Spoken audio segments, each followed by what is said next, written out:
Assalamualaikum warahmatullahi wabarakatuh. Kami dari kelompok 1 HI kelas B. Kami sekarang berada di Masjid Ainul Yakin Universitas Islam Malang ya. Tepatnya ada di Jalan Tata Surya atau daerah sekitar Telogomas. Kami hari ini akan meliput peran masjid sebagai pusat pendidikan ya, terutama peran masjid dalam pendidikan anak-anak usia bersekolah ya. Nah, penasaran seperti apa? Bagaimana cara Masjid Ainul Yakin melakukannya? Ayo ikuti kami. Assalamualaikum Mas Adin. Waalaikumsalam. Nah, ini kita mau ngapain sekarang? Kali ini kita akan meliput pembelajaran agama Islam di Masjid Ainul Yakin. Nah, bagaimana itu? Kita Langsung ke sana. I2. Kita lihat.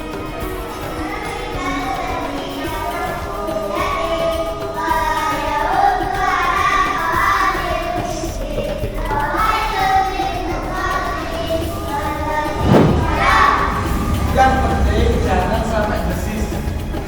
Desis itu gimana?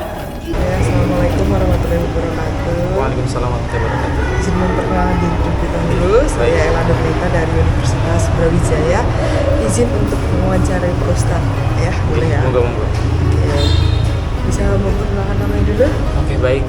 Perkenalkan nama saya Tanzri Ilham, biasa dipanggil Tanzil. Oke, di sini posisi saya di sini sebagai operator dari Madrasah Dini Ainul Yakin Universitas Islam Malang.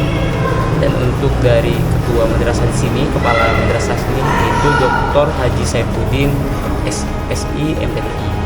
Baik. Saya ingin bertanya ya. Kan setahu saya di di masjid ini tuh punya program pendidikan agama. Nah, sejak kapan sih program ini tuh dilaksanakan? Kalau untuk program Al-Quran memang sudah dari dulu ya. Sebelum saya di sini kan saya juga di sini tahun 2020 di sini mengajar di sini. Jadi sebelumnya memang sudah ada program yang namanya TPQ. Nah, cuman ketika di tahun 2021 kita itu ada peralihan menjadi Madrasah Dini Ainul Yakin dengan mendapatkan legalitas dari Kementerian Agama Kota Malang. Dan alhamdulillah sekarang berjalan menjadi peralihan menjadi Madrasah Dini Ainul Yakin, dan tetap untuk fokus utamanya tetap di program Al-Quran. Baik, lalu untuk program ini tuh diikutin kalangan usia dini aja atau dari kalangan lain? Oke, untuk usianya kalau sebelumnya kita itu menerima usia dari istilahnya umur ketika kelas 1 SD ya, kelas 1 SD sampai kelas SMP biasanya. Cuman karena sekarang kita punya program baru, punya terobosan baru, jadi kita perluas jenjangnya. Justru tahun ini itu ada yang sampai yang umur 3 tahun. Dari TKRA itu udah mulai daftar di sini. Dan untuk batasannya itu sampai SMA. Dan sempat juga ada yang mahasiswa yang mau daftar sini juga. Baik, lalu kenapa targetnya tuh sampai anak umur 3 tahun tuh kenapa? Kalau udah alasannya? Oke, karena gini ya, kita melihat perkembangan zaman gitu kan, terus kebiasaan anak-anak zaman sekarang itu sekarang lebih fokus ke teknologi gitu kan, sedangkan dari sisi ilmu agamanya itu sangat kurang. Nah, ketika saya mengajar, mungkin teman-teman ustadz-ustadz yang lain juga mengajar, merasakan ketika teman-teman saat ini itu jauh sekali dari Al-Quran, jauh sekali dari masjid gitu kan, jauh sekali dari pendidikan agama. Makanya kita perluas dari jenjang kecil itu untuk mempersiapkan agar mereka itu mampu bukan hanya sekedar dari segi membaca Al-Quran. Meskipun itu jadi tujuan utama kita, karena pentingnya pembelajaran Al-Quran dan ditambah dengan ilmu yang lainnya sebagai backover dari teman-teman ini nanti ketika keluar dari sini gitu kan, apalagi menghadapi dunia-dunia yang baru gitu kan, pergaulan yang di luar agama gitu. Nah, itu makanya kita menerapkan program itu secara bebas atau terbuka untuk dari usia dini sampai jenjang SMA itu. Baik, lalu kan seperti yang saya bilang tadi kan kalau anak sekarang tuh lebih fokus pada teknologi Ya. segala macam. Biar anak-anak itu bisa tertarik ikut belajar program ini tuh gimana cara menariknya? Oke, ada beberapa metode yang kita terapkan di sini. Jadi kita istilahnya enggak menerapkan sistem-sistem pembelajaran yang seperti zaman dulu gitu kan. Kalau zaman dulu istilahnya kita itu ngaji sama ustadz-ustadz yang istilahnya agak kolot gitu kan, terus yang ngajinya gitu-gitu aja, membosankan lah.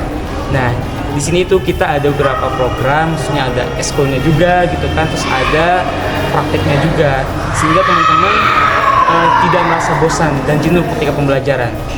Jadi kalau istilahnya ada face to face, pembelajaran face to face cuman antara satu anak dengan ustadznya gitu. Nah, kita gimana caranya membungkus pembelajaran ini dengan semenarik mungkin supaya teman-teman ini tidak bosan, tetap tertarik untuk mengikuti sini. Apalagi sini ada eskul Banjari, ada eskul pidato bahasa Arab, dan juga eskul tahfidz juga. Nah, itu supaya mereka ini bisa tertarik gitu untuk mengikuti kegiatan di sini seperti itu. Oke, lanjut pertanyaan terakhir Oke, ya. siap. Apa harapannya Pak Ustadz biar program ini tuh bisa terus maju ke depannya? Harapan saya sendiri mungkin anak-anak bisa nyaman di sini. Dengan begitu mereka bisa paham gitu tentang ilmu agama dan bisa menjadi suatu ladang amal juga untuk kedepannya agar mereka lebih baik lagi. Baik, terima kasih atas wawancaranya Mas. Oke, Tia. siap, Terima kasih sama-sama. banyak udah mau bantu. Oke, siap. Oke. Nah, itu tadi ya, kita sudah melakukan wawancara dengan Ustadz Tanzil ya, salah satu pengajar di Masjid Ainul Yakin ini ya. Nah, dan sekarang kita akan coba menarik kesimpulan ya yang kita dapatkan dari wawancara yang kita lakukan barusan ya. Nah, berdasarkan dari hasil wawancara yang sudah kami lakukan, kami dapat mengetahui sebuah informasi bahwa dari masjid ini sudah mulai mengembangkan pendidikan Al-Quran sejak usia 3 tahun hingga jenjang SMA. Nah, jadi seperti itu ya Mas Adin ya. Ya, Nah, jadi dengan apa ya, anak-anak usia prasekolah ini mendapatkan pendidikan dengan lebih awal, pendidikan Al-Quran dengan lebih awal.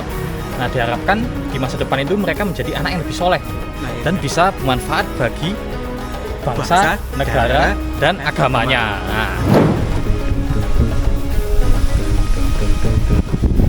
Nah, oke, sekarang kita sudah ada di perumahan Galaxy Regency ya. Ini adalah salah satu perumahan yang terletak di dekat Masjid Ainul Yakin Unisma. Nah, oke Rangga, sekarang kita mau ngapain nih di sini? Oke, kita di sini akan mewawancarain salah satu wali murid yang anak didiknya berpendidikan di sini kita akan mewawancarai salah satu orang tua yang anaknya ngaji di TPQ Al-Muyakin. Masjid Ainul Yakin Oh, Unisma. iya. Oke, nah penasaran seperti apa? Ayo kita langsung ke lokasi. Assalamualaikum warahmatullahi wabarakatuh. Perkenalkan Bu, nama saya Rangga Setia Rahman dari Prodi HI. Mau menanyakan Ibu tentang apakah anak Ibu mengikuti kegiatan TPQ di Masjid Ainul Yakin Unisma? Iya, di sana. Kalau boleh tahu anak Ibu usia berapa Ibu? Anak saya usia 5 tahun saat ini. 5 tahun. Iya. Mengapa Ibu mengikuti anak yang masih kecil untuk ngaji di TPQ di Masjid Ainul Yakin Unisma, Bu? Pertama karena anak usia segitu harus dikasih lingkungan yang baik dulu untuk pembelajaran agamanya ya. Jadi dengan sering di masjid itu dia biar bisa mengenal bagaimana cara sholat, mengaji, walaupun anak itu belum tahu bacaannya seperti apa dulu, paling enggak dia sudah di lingkungan yang dia mengerti tentang agamanya.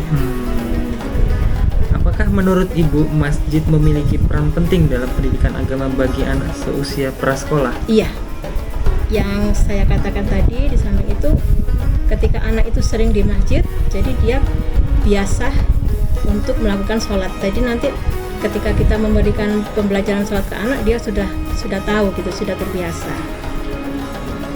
Apa saran dan juga harapan Ibu agar TPQ di Masjid Ainul Yakin Unisma bisa menjadi lebih baik lagi dalam peranannya sebagai pusat pendidikan? Kalau saran kayaknya sudah bagus ya di situ. Cuma ini kan pembelajarannya malam hari. Kadang-kadang anak-anak tuh kalau malam hari tuh udah pada ngantuk gitu ya.